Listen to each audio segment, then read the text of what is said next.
Hey guys, Jason Timothy here, musicsoftwaretraining.com, and today I'm going to show you the gate editor.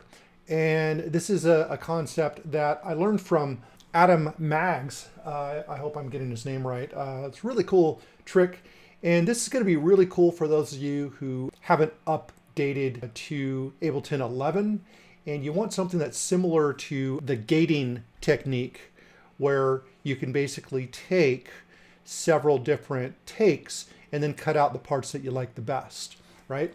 Well, we're going to do that with MIDI. So I'm going to give you an example, and then I'll show you how I created this so that you guys can create it yourself. So the very first thing I'm going to do is let's just get into some drum loops. I'll just dive into here, and we're going to pick out a few drum loops. All right.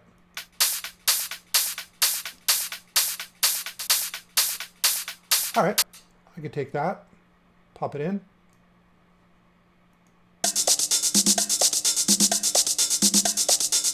Cool. And I'm literally just dragging these into these tracks here. I just created a group, and I'll show you more as we get into this. Cool.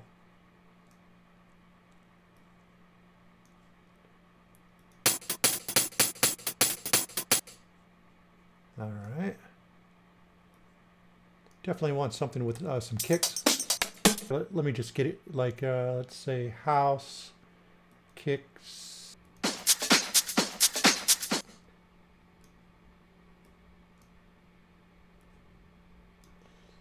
And let's find one more. Cool. Great. So now that we've got that, we've got this loop here. And if we play this, we're not going to hear anything. All right. And the reason we're not going to hear anything is because all of these tracks have a gate after it. All right. And that gate is being triggered by a drum rack. So down here, what I've got, this is like a silent track, but this is going to trigger our loops. And all these are is just noise from an operator. Very, very simple. Nothing crazy about it at all. And then it's copied over, but then each track, see how this is 1 through 7, tracks 1 through 7. So what we've done is, for example, on 1, we come here, drum rack,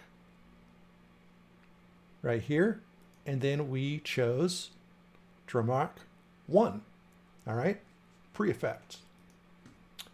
When we come here, you might not be surprised that this is 2. All right, and so forth.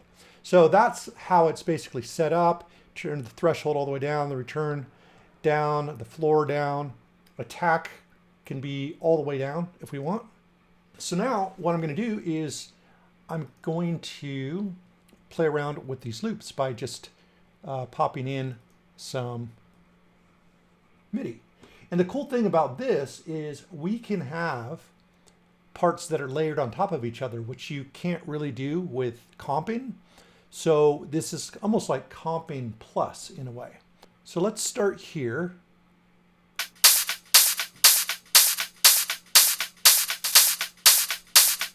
And now that we kind of hear what's going on, maybe we just want something like this.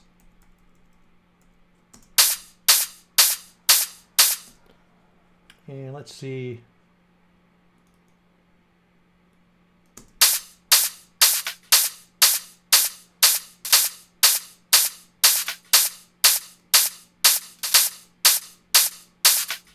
Cool. So that's what we got from this first thing, and we might replace that, but that's a good start. Let's see what we've got here going on.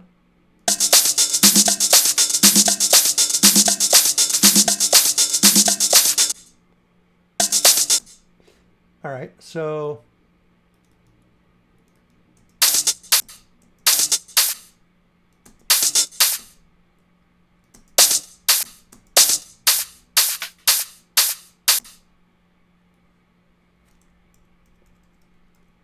Got that.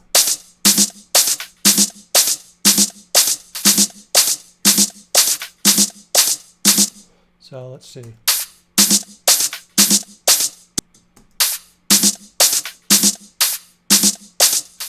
Cool. Come to 3. See what's going on here.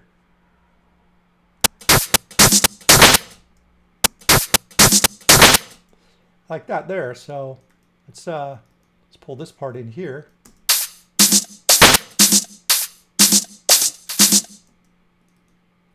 And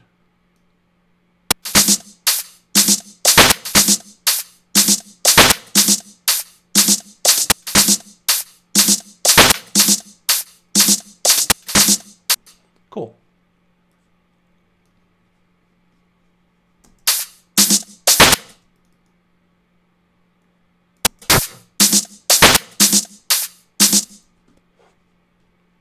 And we're going to continue to go. I think this is where we get some kicks.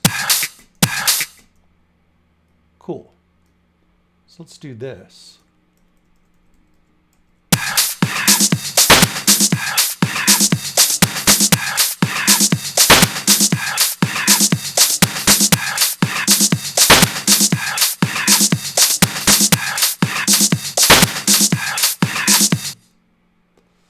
So let's do this and then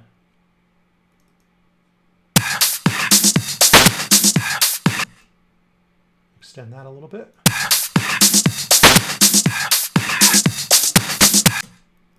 And we'll go into this. What do we got happening here?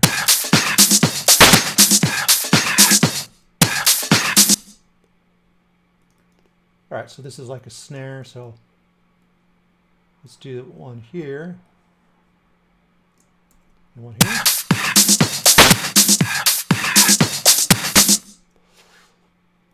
And instead of that, let's do it over here. There we go, cool. All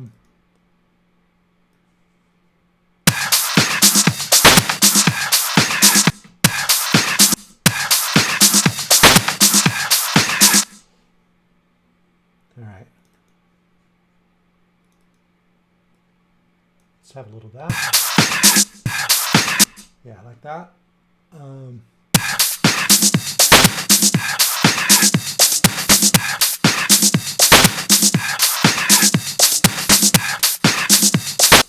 Awesome. We could duplicate this if we wanted to.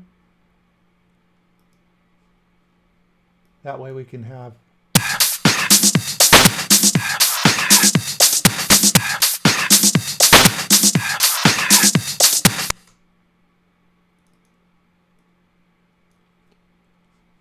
so the very end can be a little different.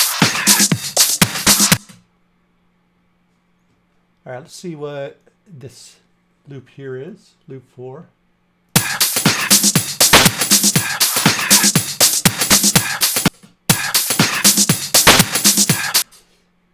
All right, I think this location right here.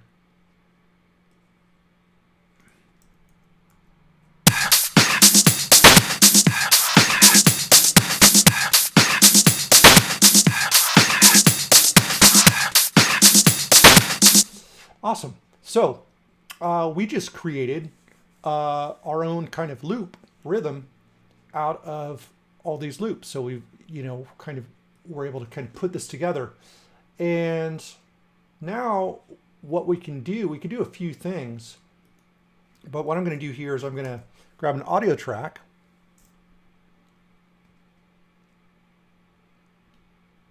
And this is going to allow us to capture the sound here. So I'm going to solo this, even though we got nothing else going on. If you have this in a full song, you'll want to solo this. And then here, you'll choose resampling. And that way, anything you record here is just coming from the gate editor. So I could just real quickly come in and record this.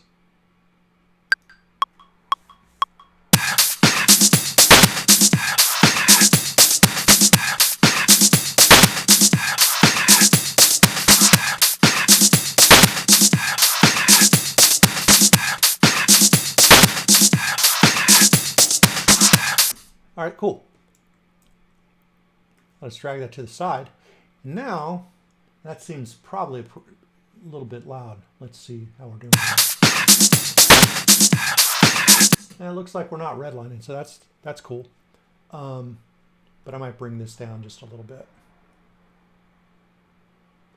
All right, great. Now we can do some kind of interesting stuff here. We can use these, the reverse and invert and legato, to do some really different random stuff. So let's try first reversing. So it's going to reverse all, oops, hold on.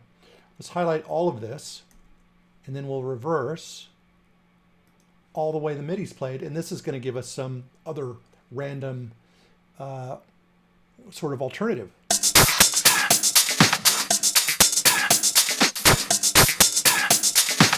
That's awesome. So let's go ahead and record that.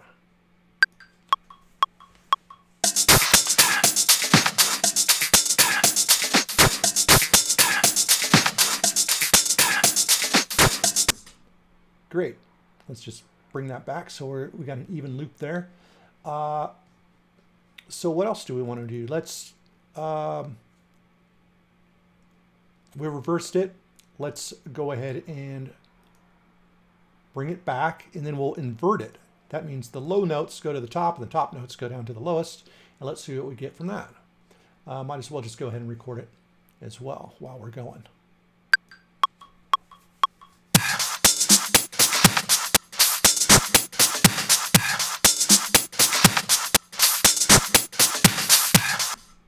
Great. That is another loop that we can use. And now let's see, we inversed it and we reversed it, but we haven't inversed and reversed it. So let's do that like so. So now we're doing both. This will give us something different from there.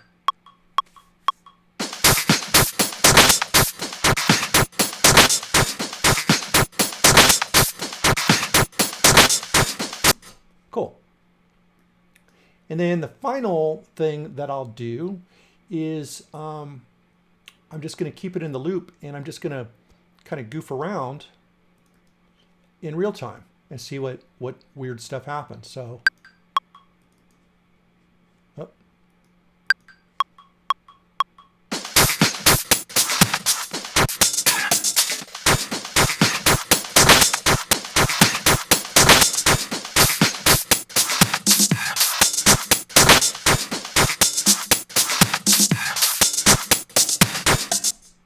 Cool.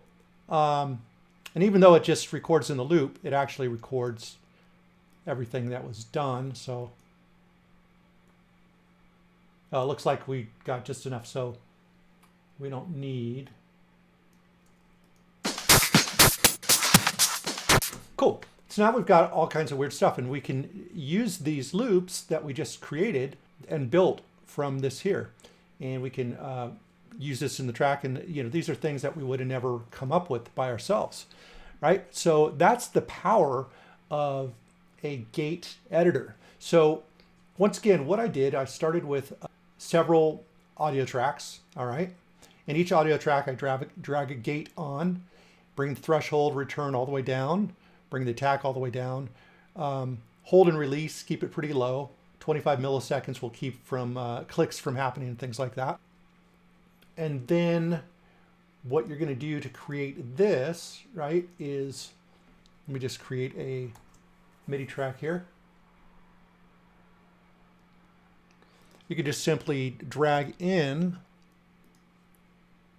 an operator instrument, and we'll change this to white noise. And we could leave the envelope just as it is, except back this off a little bit more so it's got a real short release. All right, and that's all we have to do there. We just right click now and group it to a drum rack. All right, so now we've got this, and then we just hold Alt while we click on this and drag for however many tracks we want. All right, and then I could just rename these 1, 2, 3, 4, etc. And then these here will show up in the options here. So with this here, we've got the drum rack here, but now we've got the drum rack over here that I just created, right? So if I come over here, then we come in here and I go with pre-effects. As you can see, we've got our 4 options, right? And that's all we have to do is just each one of the tracks that we have, we just pick 1, 2, 3, 4, however many we create in the drum rack. I don't think you'll need more than 7, but it's up to you, however many you want. So that is how that is created. I hope that you get something out of this. It doesn't necessarily replace comping. Comping definitely is going to have its place. It's going to be great when you're live recording as well, because it'll just create new tracks for you. And then you can kind of cut and keep everything going. Basically, the way that it kind of works, right, as opposed to doing it through MIDI, is if I highlight all these and hit 0, it turns all of these off. And it's kind of like saying, okay, well, I'm gonna come in. Here we go. We need to open them up, right? So let's just do that real quick. And then what we can do is we can say, well, I want this part here, so we hit 0 to turn that on, and then I want this to play, and then we'll have this come in for this amount of time. And this is basically what comping does, right? So you could kind of do this sort of thing without the gating. However, you don't really get the same sort of results, right? So totally up to you how you want to do that. But this is kind of the little cheat to being able to comp if you don't have Ableton 11 yet. But I definitely recommend you get it, because just for recording and all that sort of stuff, it's going to be really great. So that's it. Hope you learned something, and I'll speak to you guys real soon. Take care.